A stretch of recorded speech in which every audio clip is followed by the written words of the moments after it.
getting off the airplane, start there. How'd you feel? Why did you come here? I felt amazing. I felt very curious, like, what's, like, I mean, it's America, and in Russia it's like a big deal. At that time was even like to say somebody that I'm going to America, like, because it just seemed so like unreal. So, but when I stepped out of my airplane, that was real. That's where things got real. And I came here, it's a J1 visa, and it's work and study. Yes, so basically work and travel. So basically you have 4 months legally to work here in the United States. And then for 1 month you can travel, and majority of people who come here, those are like students from Eastern Europe, and we just come here and we learn English because it's super cool to speak English, or German or French, but I chose English, so that's how I got here. I wanted to learn English. What happened next? I started working in a very interesting place. That was in Virginia. Well, I pretty much got fired before I even left Russia. Like, I lost the job before I even got on that airplane. But my friend of mine, she already was here, so we figured things out, and I started working at the Virginia State Fair, which was a tough job. But we used to work 19 hours a day, and it was like a dream job. We didn't know better. What happened next? What happened next? The next thing was that I got fired in the middle of the field all by myself. But I had created a great relationship with my friends, so they went and they fired themselves. And during those 2 weeks, when we were there, we met a guy from Columbus, Ohio. So we had a connection with him. We didn't know what we were getting ourselves into, but we gave him a call, and he said, I will meet you tomorrow at Greyhound bus station in Columbus, Ohio. So we just packed our stuff, a bunch of teddy bears, and everything that amazing men want for us during the fair. We were super popular, super famous, because, you know, we had accents, and my friend, her name was Elena, and still is. So we just were, it was just amazing that we made so many great connections during those couple weeks before I got fired. It was my first job and my first, I complained that it was a little bit too hot. I think the temperature was like 102 degrees. And we were making, funnel cakes. So, of course, I spoke up. That's what I do.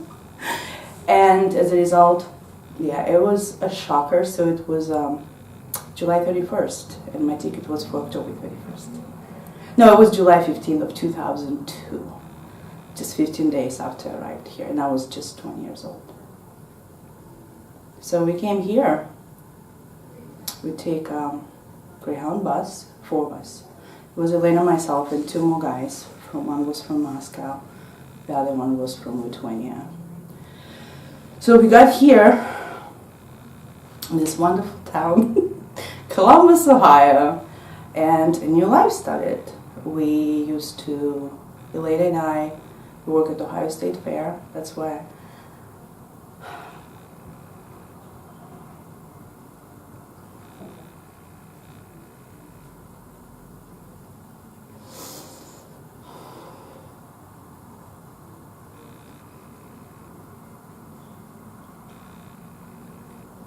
I met my ex-husband.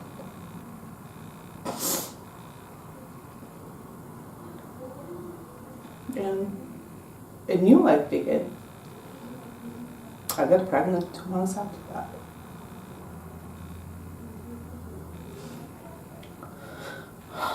and I chose to give birth.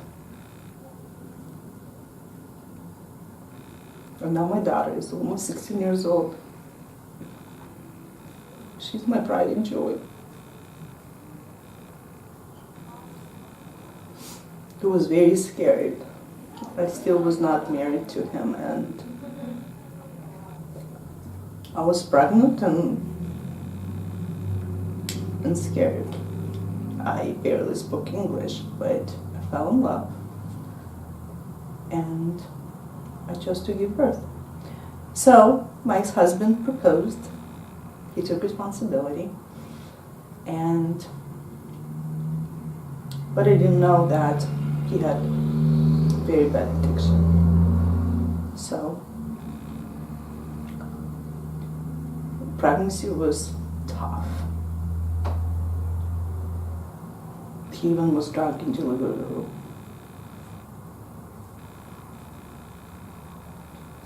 So 3.5 years after that, we got divorced, and I became a single mom. And now I'm a co-founder of Mothers in Arms, where we support single moms.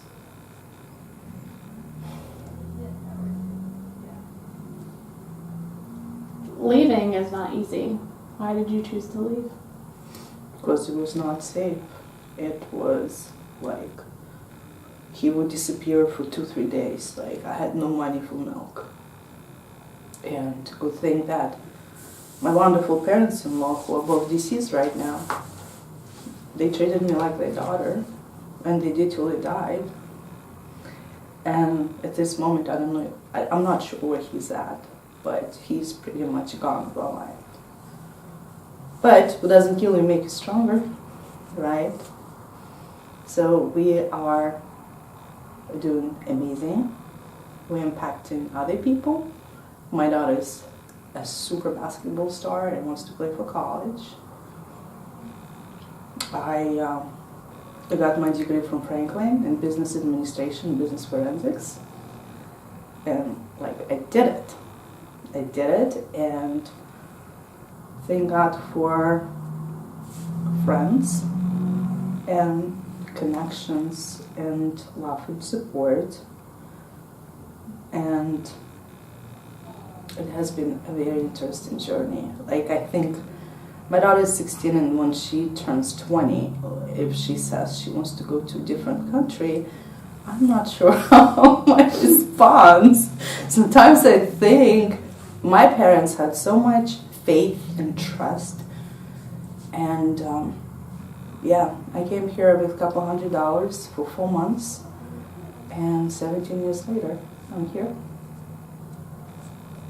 For a woman that either feels stuck or unsafe or both in a relationship, what would you tell her? Get out. You don't have to deal with emotional abuse, physical abuse, sexual abuse. Get out. Reach out for support because it is there. And I remember when I was going through divorce, I was just searching and searching and searching. I would go to library and searching for support, like how am I going to pay my bills, how am I going to do this, how I'm going to pay for divorce. But everything was available to me. And I made those calls. My divorce was 100% covered by an amazing lawyer from Eastern Europe, from Czech Republic. I'm extremely thankful for her.